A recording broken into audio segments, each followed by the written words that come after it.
नमस्कार बच्चों। आज हम आपके सामने लेकर आए हैं अनुच्छेद लेखन, जो आपके पाठ्यक्रम में है। तो आज हम चर्चा करेंगे अनुच्छेद क्या है, उसकी आवश्यकता क्या है, उसको लिखने के लिए हमें किस तरह से अपने विचारों को प्रस्तुत करना है, अनुच्छेद लेखन की विशेषताएं क्या क्या होती हैं और उसकी रूपरेखा क्या है। सबसे पहले हम यह जान लें कि अनुच्छेद है क्या।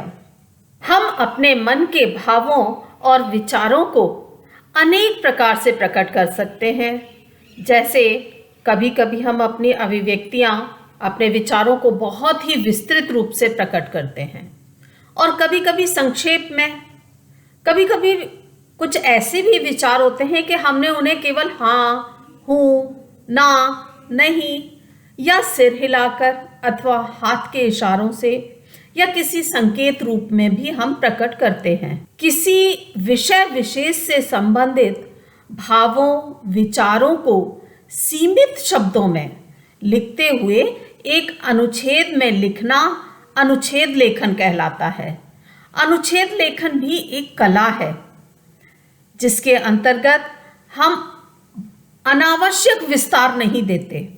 उसकी जगह पर हम मुख्य तथ्यों को ध्यान में रखते हुए थोड़ा कम शब्दों में और प्रभावपूर्ण शब्दों में हम उसको प्रकट करते हैं। यह भी कह सकते हैं किसी विषय पर मन में आने वाले भावों और विचारों को 8-10 वाक्यों में लिखना अनुच्छेद कहलाता है। तो बच्चों, अब हम ये जानते हैं कि अनुच्छेद की परिभाषा क्या होती है। तो हम इसको इन शब्दों में कुछ परिभाषित कर सकते हैं कि जब किसी भी शब्द, वाक्य, सूत्र से संबंधित विचार एवं भावों को अपने अर्जित ज्ञान, निजी अनुभूतियों से संजोकर प्रभावमयी शैली के माध्यम से गद्य भाषा में अभिव्यक्त करना अनुच्छेद कहलाता है। इस परिभाषा में साफ साफ है कि अनुच्छेद लेखन का कोई भी विषय हो सकता है। वह शब्द, वाक्य, सूत्र रूप में भी हो सकता है।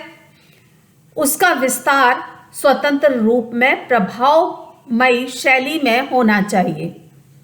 गद्य भाषा में अभिव्यक्त होना चाहिए। जब हम किसी विषय, विचार या शीर्षक को विस्तार पूर्वक लिखें कि एक अनुच्छेद तैयार हो सके, तो उसे अनुच्छेद लेखन कहते हैं। अनुच्छेद लेखन और निबंध लेखन तथा पल्लवन लेखन में अंतर क्या क्या होता है, तो हम इस पर भी थोड़ी सी चर्चा कर लेते हैं। सबसे पहले हम बात करते हैं अनुच्छेद एवं निबंध पर। दोनों में क्या अंतर है? तो दोनों विधाओं में लेखक अपने भावों और विचारों को विकसित करता है, या फिर ये कह सकते हैं कि उसे प्रकट करता है। दोनों में अंतर क्या है? सबसे पहला अंतर है कि निबंध में भूमिका, विकास तथा उपसंहार होता है, किंतु अनुच्छेद लघु रचना है और इस कारण से उसका प्रथम वाक्य से ही विषय जो है उसका प्रतिपादन शुरू हो जाता है। हम प्रथम वाक्य से ही अपने विषय पर आ जाते हैं। निबंध में मूल विचार या विस्तार उसके सभी आयामों को साथ में लेकर चलते हैं, लेकिन अनुच्छेद लेखन में हम एक ही विचार या एक ही विचार बिंदु को प्रकट करते हैं या अभिव्यक्त करते हैं। मूल विषय के साथ जुड़ाव होता है और संक्षेप में अपनी बात प्रस्तुत की जाती है। तो आपने जाना कि निबंध और अनुच्छेद में क्या अंतर है। इसी तरह से अनुच्छेद एवं पल्लवन में क्या फर्क है, ये भी हम जानेंगे। दोनों लगभग समान, दिखने में समान जैसे लगते हैं, एक जैसे लगते हैं। दोनों का आकार बहुत छोटा होता है, लेकिन आंतरिक रूप से दोनों अलग हैं। पल्लवन किसी लेखक की प्रसिद्ध पंक्ति, लोकोक्ति, सूक्ति, सूत्र, वाक्य आदि पर लिखा जाता है, लेकिन अनुच्छेद किसी भी रचना का एक भाग होता है। जिसमें मुख्य विषय को मजबूती देने के लिए तथ्य दिए जाते हैं। पल्लवन में आत्मकथात्मक शैली का प्रयोग नहीं होता, लेकिन अनुच्छेद लेखन आत्मकथात्मक शैली यानी मैं का प्रयोग किया जाता है। पल्लवन में केवल वर्तमान काल का प्रयोग होता है, लेकिन अनुच्छेद लेखन में किसी भी काल का प्रयोग किया जा सकता है। पल्लवन में एक से अधिक अनुच्छेद हो सकते हैं, क्योंकि पल्लवन का आकार अनुच्छेद से थोड़ा बड़ा होता है, जबकि अनुच्छेद एक ही पैराग्राफ में लिखा जाता है। एक अच्छे अनुच्छेद के लिए निम्न बातों को हमें ध्यान में रखना चाहिए।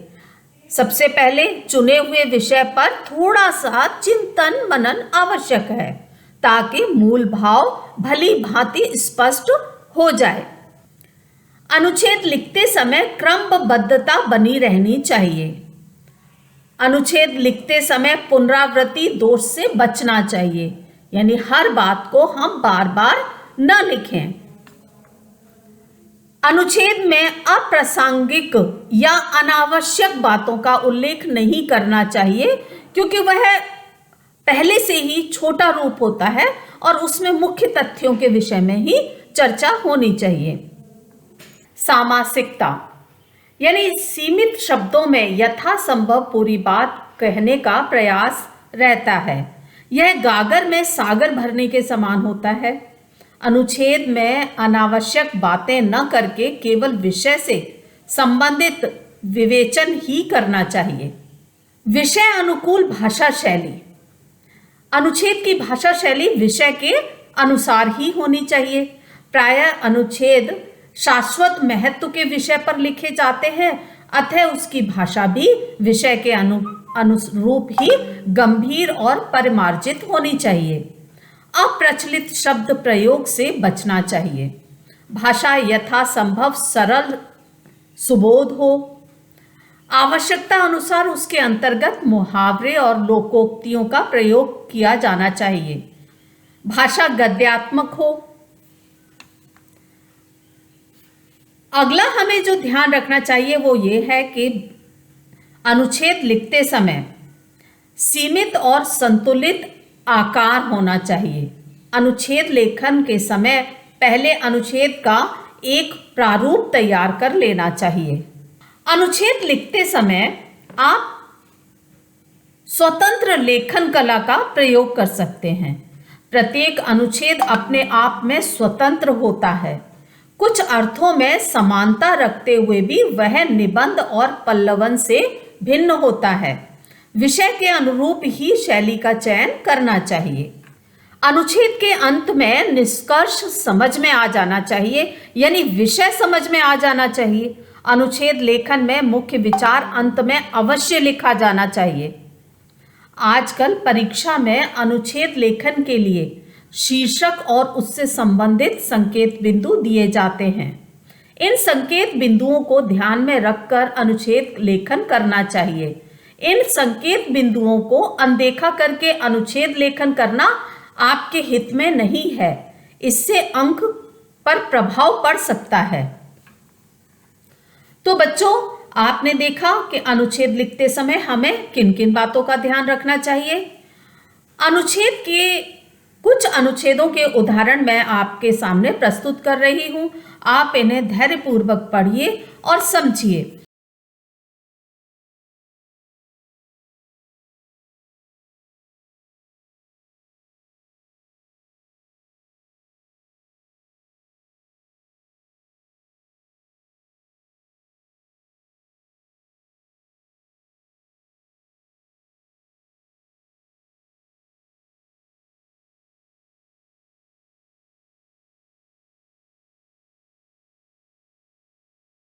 तो बच्चों, आज आपने जाना कि अनुच्छेद को लिखने के लिए हमें किन किन बातों का ध्यान रखना चाहिए। तो बेटा, आप इन बातों का ध्यान रखिए और कोशिश कीजिए, अभ्यास करिए 1-2 बार 4-5 विषय पर। आप जब अनुच्छेद लिखेंगे तो आप अपने विचारों की क्रमबद्धता का विशेष ध्यान रखेंगे और प्रस्तुति कर पाएंगे। मैं आपके सामने अभी एक अनुच्छेद का विषय दे रही हूं, जिस पर आप अनुच्छेद लिखिए। उसके कुछ संकेत बिंदु भी आपको दे रही हूँ। उस पर लिखकर आप अपने अध्यापक को, विषय अध्यापक को जमा करा सकते हैं। उन्हें फोटो खींचकर उनके मोबाइल पर आप भेज सकते हैं और उनकी सहायता से आप अपने अनुच्छेद पर संशोधन भी करा सकते हैं। तो बेटा, विषय है आपका कोरोना एक महामारी। इसके संकेत बिंदु हैं कोरोना वायरस, कोरोना के लक्षण, कोरोना से बचाव।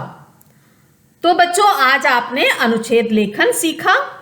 इसी के साथ आज का यह विषय खत्म होता है। और बेटा, आप अपने स्वास्थ्य का ध्यान रखिए।